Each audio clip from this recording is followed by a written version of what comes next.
As AI and automation continue to reshape the contact center industry, one question becomes more important than ever. How do we use technology to support people rather than replace them? Today's guest is Leon Sheehan, CEO of Digital Island and a recognized leader in customer experience strategy and digital transformation. With more than 20 years in the ICT sector, Leon helps organizations modernize their contact centers whilst balancing innovation, empathy, and the growing role of organizational data in shaping better customer outcomes. Welcome to the Kiwi CX Collective, Leon Sheehan. Yeah, hi Elias. Thanks for having me. Really great to be on the pod. I'm a big fan and love the work that CCN and Z do. We've been a proud supporter of the industry for a long time now, and a valued partner. So great to be here. Thanks, Elias. Our pleasure. It's really a genuine pleasure to have you on here. I've had the privilege of getting to know you over the last 2 or 3 years. And during that time, I've seen some great insights that you brought into the market, as well as your ability to challenge me and my thinking. So as we kick this episode of the Kiwi CX Collective podcast, let me ask you maybe a big picture question. What, Leon, are the biggest shifts that you're seeing in CX and contact centers right now? Yeah, thanks, Elias. A couple of things that really spring to mind for me to start with is that, I've been talking for a while now, but the contact center, it's no longer just a service hub. It's become, it's the heartbeat of the organization. It's the central intelligence point for most departments now. And we see all sorts of signals coming through the business, complaint patterns, resolution data, complex interactions.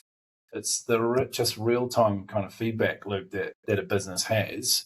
And to kind of take that a step further, I think what we're starting to see now is that the contact center, it's actually an enterprise-wide CX platform. So what used to be more of a departmental kind of tool, it's really now going right across the enterprise.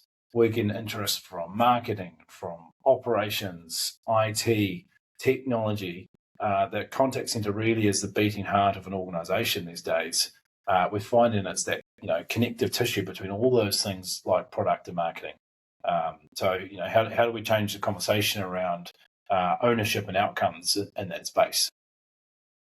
Well, I think you're absolutely correct. It is this now amorphous organism that's growing within the organization. So we are seeing many different departments coming together, all intertwined.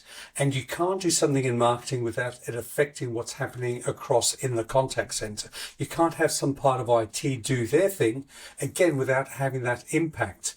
So what do you think most organizations are getting right? And what are they getting wrong? Yeah, I think one of the things we talk to customers a lot about these days is that metrics, they need to be tied to goals and outcomes, and not just operational efficiency. Reducing things like handle time and ASA, they're not strategies. I mean, it's hygiene for me. The real question is, what are actually the outcomes that we're trying to drive and to get? Things like business performance, revenue retention, churn prevention. Those are the things that we need to be kind of measuring against. It's actually changing. It's not just how fast the phone gets answered these days. I think I have to agree with you on that, because when I think about this, we are the most over-measured industry in the world, I believe. Everything is about, as you say, hygiene factors. Yes, we do need to know about the average handling time, because we need to then figure out how many, let's be crude about this, bums on seats we need. Average handling time is a metric that helps us determine that. But I was talking to Mo Adedra recently, and he said AHT should actually stand for appropriate handling time. Is it appropriate that we spend 6 minutes on a call where the reason for the call is balance in a financial services sector? And then the answer is yes, because the original inquiry about balance on a Kiwi saver was related to a need because there is a end of life situation, a medical situation happening within a family, and access to a Kiwi saver becomes critical. So as we start to think about the outcomes, which you are already talking about, it is important for us. So if you think about the shift and the change, where do you see the industry heading over the next 3 to 5 years? Yeah, I think the industry is going through quite a lot of change at the moment. Um, in the next 3 to 5 years, we are starting to see more around AI orchestration becoming the new infrastructure. Contact center is the ability for having all the interactions coming in from different parts of the business, but it's routing that intelligence, sentiment analysis, problems, great things, upsell opportunities, but having that orchestrated in one central place. For me, the logical area for that is going to be actually in the contact center itself. So it actually stops becoming that department. It becomes more of a value enhancer within the business. That's one of the key things. And to kind of layer on to that a little bit more, I think we're going to have to really understand what the role is going to be for our agents, and kind of what I call the interaction fabric, because we're going to have to think about how AI starts talking with AI to person to person, and so we're going to have the technology being able to handle some more of those simple and admin heavy tasks, but we're going to have more of the complex requirements that are going to come through to our agents. And for those people, it could be more like, I don't know, more like counselling rather than kind of call handling, I think, sometimes. So there's a bit of a workforce transformation challenge there that as business leaders, we've all got to be really present and thinking about. It's something the industry is only just starting to get into. Well, look, you're really hitting the nail on a very, very rich vein of a conversation here. I think you're correct. Number one, AI will not have empathy and it will automate. I accept that. And I think we've seen many instances of how well it started to automate. And contact centers have been at the cutting edge of automation for a long time. But all that's left are those complex conversations that require empathy. And we all know AI will not have that level of empathy. I love the concept you're talking about that AI will talk to AI. And that's something that I hadn't really thought about in much detail. How will that happen? How do we then put in the guardrails in place rather, to protect ourselves and protect our customers as well as our employees? So if you think about these challenges, what should leaders be paying more attention to right now? Well, leaders, one of the first things that springs to mind for me there is that the customer and the agent are actually on the same team now.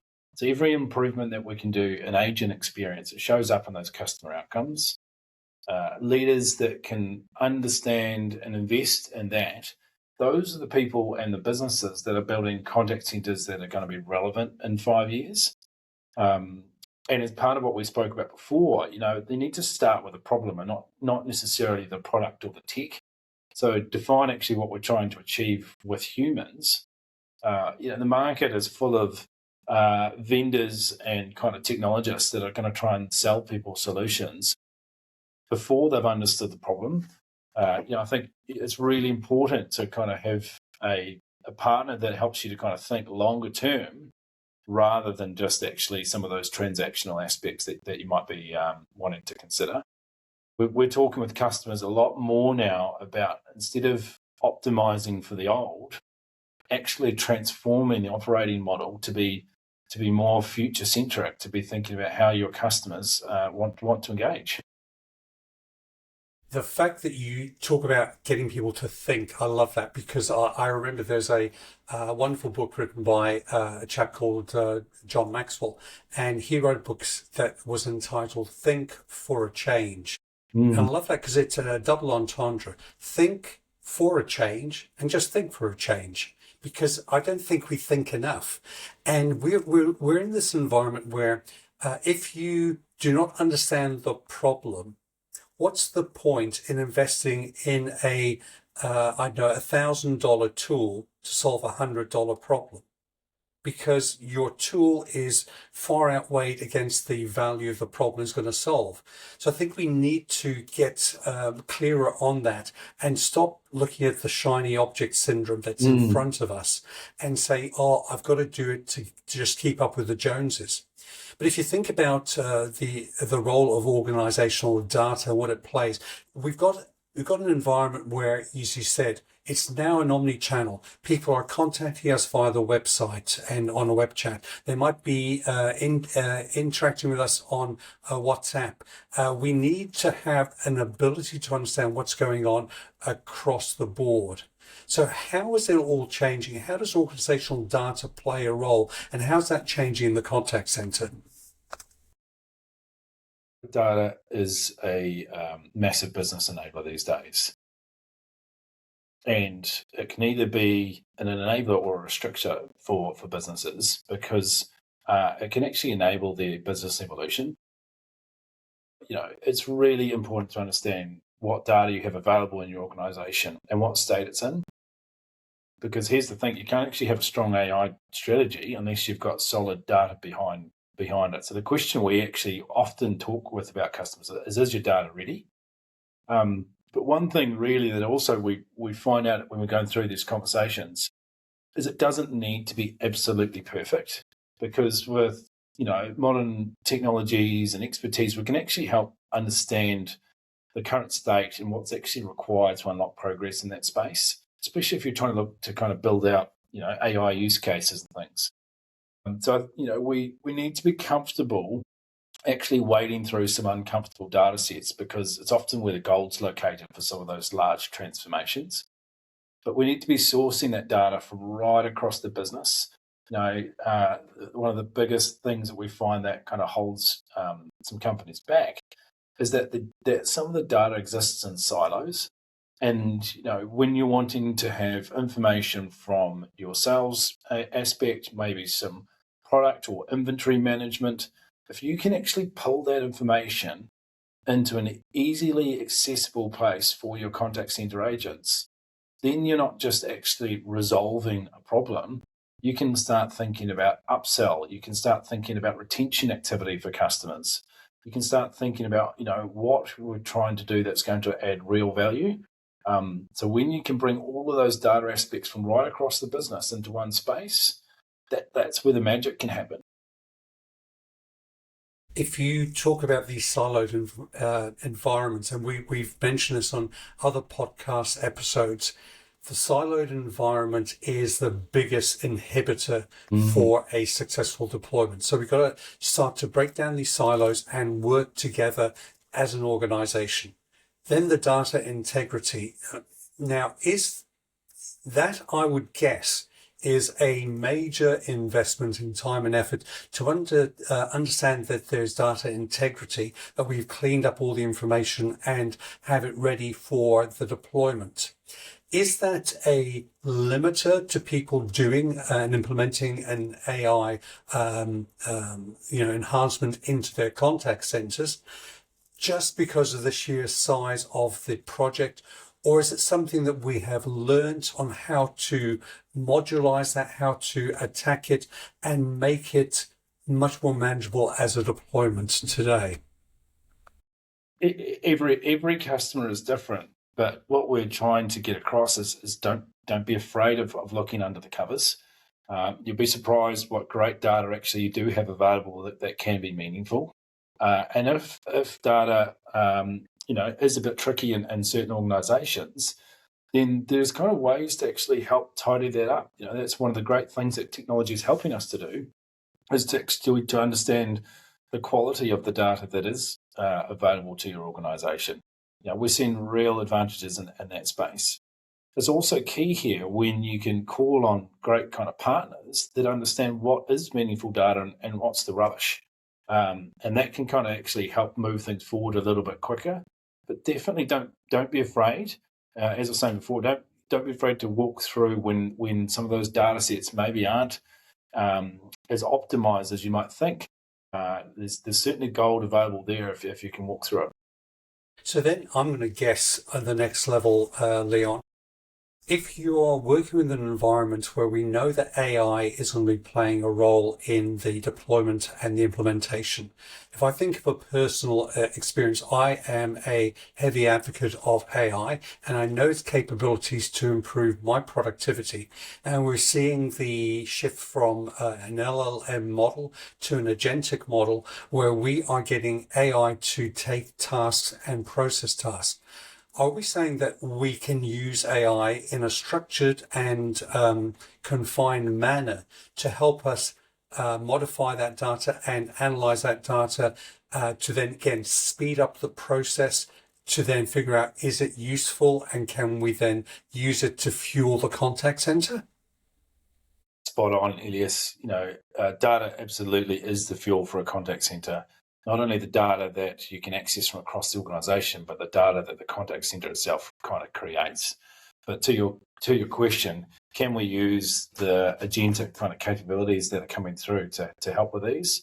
100%. That's what we're finding with customers to help optimize that data set. Let's use the technology that is available. It's certainly moving us much further and much faster than it's ever done before, so that we can start to kick into some of those next level projects. How do we continue to focus on that customer? How do we continue to focus on the agent? Getting the data in the right space. It's getting easier by the day, but it does require some effort. So before I start talking about the agent side of things, I think it's a really important thing for us to expand on. Let's talk about the implementation. I'm assuming we're not talking about a one and done situation, first of all. And secondly, are we talking about a situation that's going to have long-term additional costs as you go back and refresh data and go back and update all the LLMs that you're using in the implementation? Or am I missing the point here? No, I think you're on the right path. The only piece around ROI and budgeting for these types of things and thinking about kind of cost is actually, there is always going to be a financial element to these types of things, but we really need to make sure that we're also pulling through the customer benefit and the agent enhancements as well too. We can help customers to build out a return on investment, but what we're actually seeing quite often in New Zealand, it's quite strange because New Zealand is, according to Microsoft, is one of the 7th highest countries in the world with the adoption of AI. Wow. With 87% of New Zealand businesses actually using AI.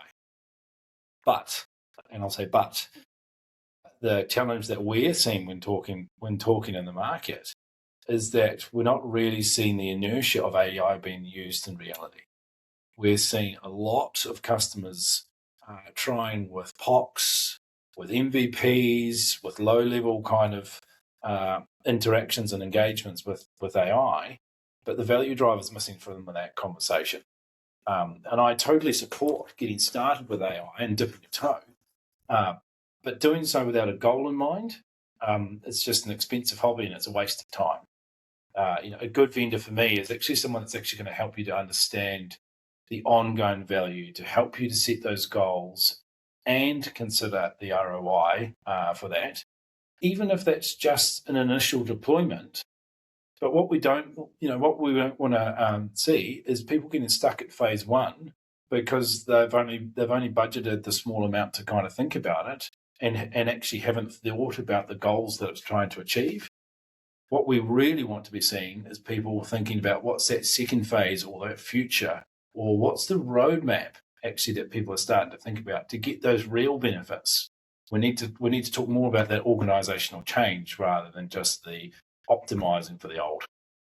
So then if I hear you correctly, we're talking about starting with the end in mind. So it's really not just one implementation, but it's the ongoing knock-on effect. How is this going to apply across the organization? What are the problems it's going to solve, and how are we going to fund the ongoing activity? Because if I think about this, it is really the ability to say this is a long-term strategy that is designed to help us improve efficiencies. It's not going to replace people, but it's going to help us to enhance the working environment and deliver ultimately an outcome which is going to be beneficial to our customers. And if we don't do that, then why are we looking at implementation in the first place? Technology and a toy for its own use, as sexy as it might look, is not going to add value unless it delivers, as you pointed out earlier, an outcome for us. And if I think about previous implementations, we used to talk about, in my consulting days, walking into an organization and doing an analysis on the implementation. And it was either designed to go and lift revenues or reduce costs. And either of those would have an ROI associated with that. Now, when you went and reviewed post-implementation, I think in New Zealand, we had a staggering case that over maybe 80% of deployments were not delivering an ROI. And when we analysed this, we came back down to the three Ps. There was either the product, which was hardware, software, had to be fit for purpose, so we could exclude the product not working. Which then left us with the last two Ps. Second P being the process. You need a robust process to wrap around that product. So if you had done your business analysis properly and you had developed your processes with a fit for purpose product, you knew it was going to work. That left us with P, the people.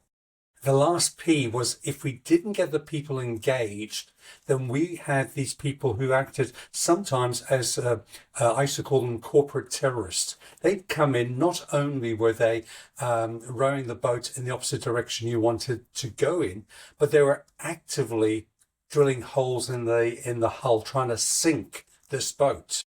So if you think about the fear that's going on out there, people think, oh, goodness me, will AI take over my job? Will I lose my role?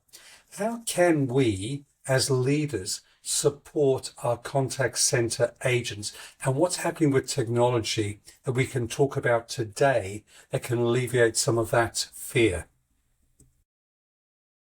Thank you, Elias. This is a really important thing that we need to have more of a conversation about across the industry, because we've been talking for years, and we've been guilty of this as well too, about what automation can do for our customers, but actually we haven't had the same level of conversation about what it can do for our people. And here's a couple of stats for you, that 57% of New Zealand workers are at high burnout risk. In our space, we see across Australia and New Zealand, contact centre turnover of staff can be upwards of kind of 70% in some roles. And if you put that into kind of simple terms, an average wage, let's say 50,000 per agent, if you're constantly having to replace that, the maths are clear. You know, actually investing in that agent experience, better tools, clearer workflows, emotional support is far cheaper than the revolving door. Now that's just the dollars side thinking about it. That's not even thinking about how we can do better for the people that are actually in our organisations. You know, one thing that we start talking with organisations about is how it can actually reduce the cognitive load that's going through these contact centres and to the agents, because they're carrying so much. As we're starting to see some of the tier one queries get automated, as we spoke about before, that leaves the complex, the emotional, the empathetic responses that it requires, the escalations. And so the knowledge that's kind of surfacing up throughout that is actually putting more pressure on the people that are actually engaged in the places.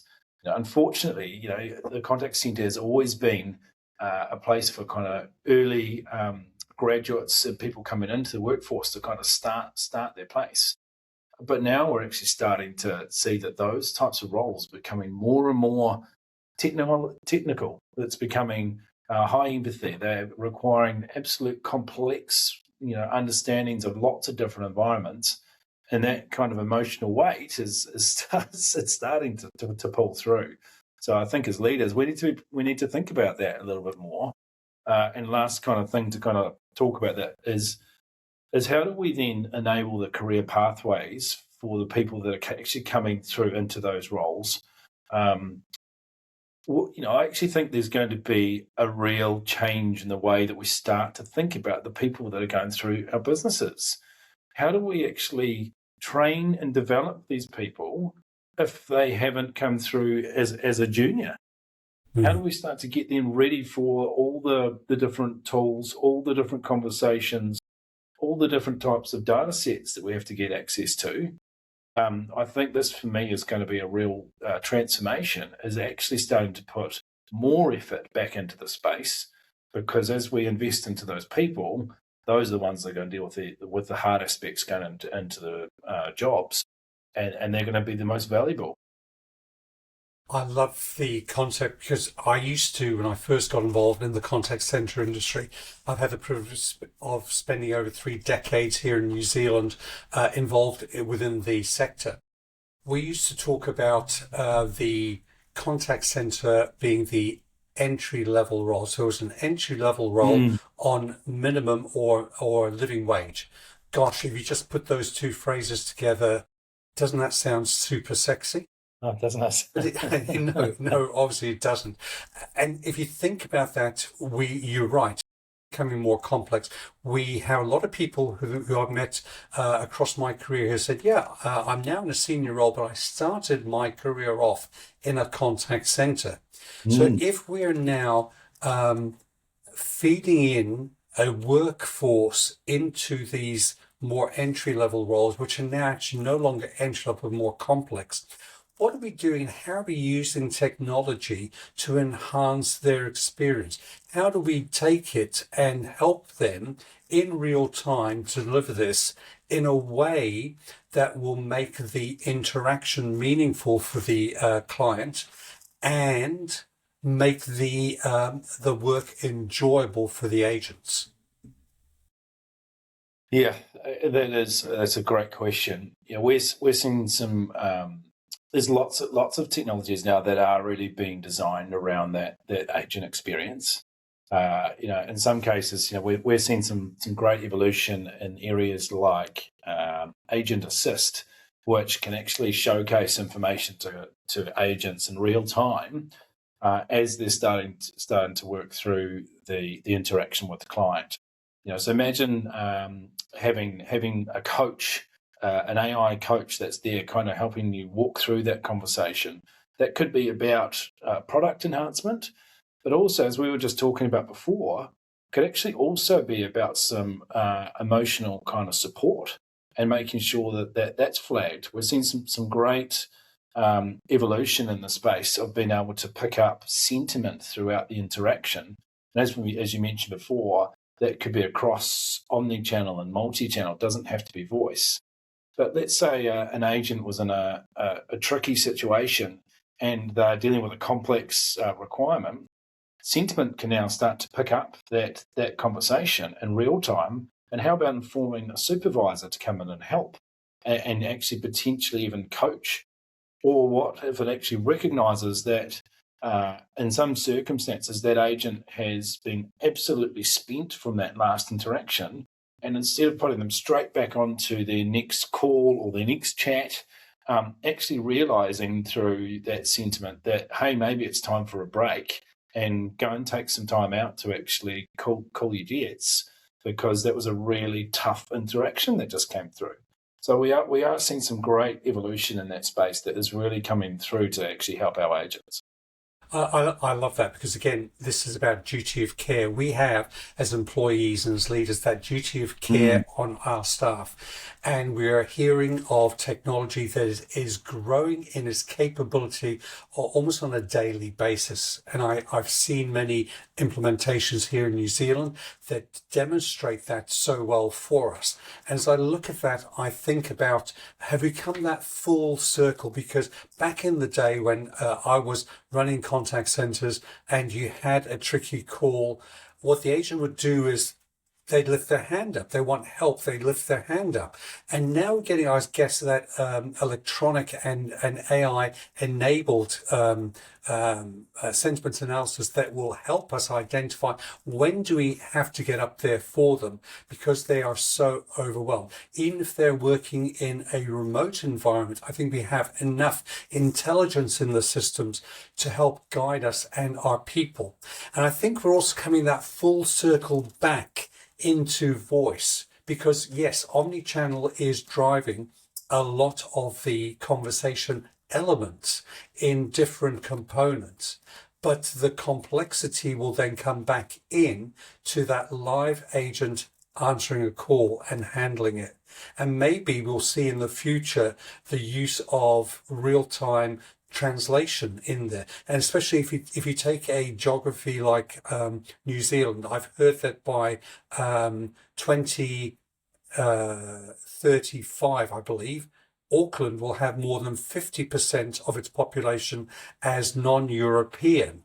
And therefore, we're going to have a situation where people do not have English, as an example, as their first language. Do we see technologies like this coming in? Is it going to be happening in the immediate future, or are we still a long way away from having voice being automatically translated to a high enough level to allow that interactive real-time conversation? We're seeing significant advancement in the agentic AI voice maturity over the last 18 months, where actually, in many cases, it can be operationalized and trusted. From a customer perspective, we're actually starting to see it move away from that kind of pilot, but into production.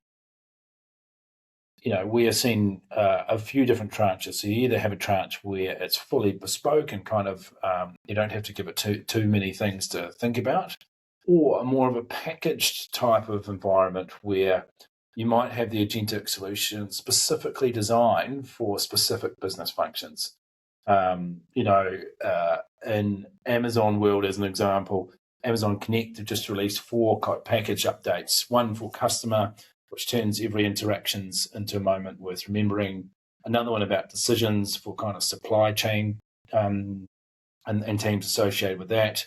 There's health specific instances that they're thinking about clinical documentation, medical coding, and then talent as well too. So how do you kind of accelerate hiring and the quality of that? So we're starting to see a real kind of enhancement in the space around those agentic solutions. Even right through to, you don't have to be a large enterprise organization that can actually start to do this.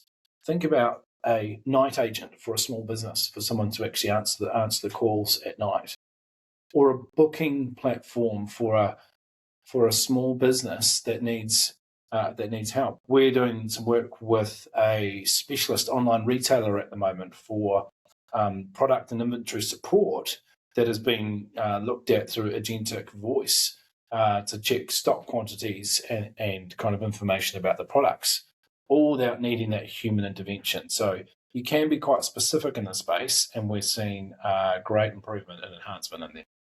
Well, I'm encouraged again by the growth and the development, and I think that we will continue to put the right guide rails in place to ensure that we are providing a safe environment both for our customers as well as our staff. And this is an important development going forward. I probably will look at drawing this conversation to a bit of a close shortly, but let's take a chance to reflect and look back on things. So if you are to look at some of the leaders in the industry today, what advice would you give to leaders navigating change right now? Yeah, the customer and the agent are on the same team, as I mentioned earlier. I think that is really, really important. So really make sure that agent experience is front and center of what you're thinking about, because those are the things that are going to drive awesome customer outcomes. So keep building the future based around the agent experience. And as kind of part of that, let's make sure that we don't forget to actually bring our people on the journey. not just the destination. I think sometimes we can be guilty as leaders of dropping technology onto our teams at the last minute without actually kind of getting buy-in. And then what we start to get into is organisational change and change management. So, I would bring people along on the journey, help communicate the why before the what, and think about the capability for that. And another one I'd leave with would be kind of building the foundations actually before you scale.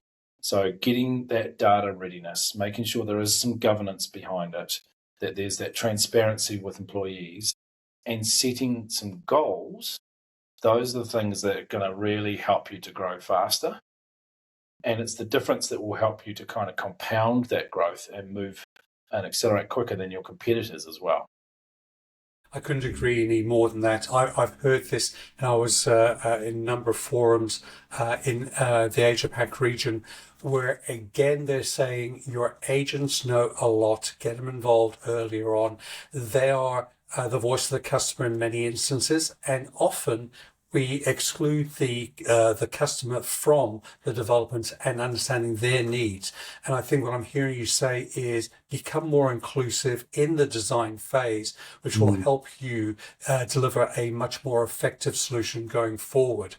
So then, as a final thought, what's one idea or mindset you'd like listeners to take away?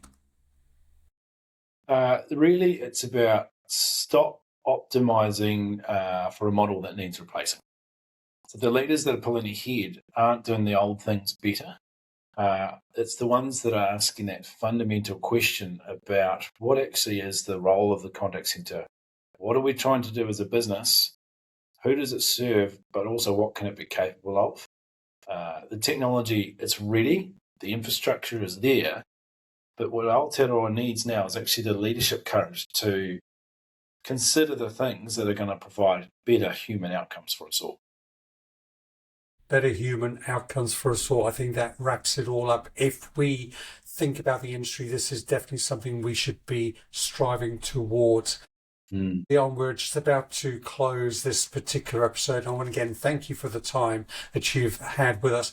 Now, if somebody wants to reach out to connect with you, what are the best ways for them to do that? Yeah, thanks, Elias. Best ways to contact us is through our organisation, Digital Island. You can go to our website, digitalisland.co.nz, or always shoot me an email, leon.s@digitalisland.co.nz. Happy to help in any way we can.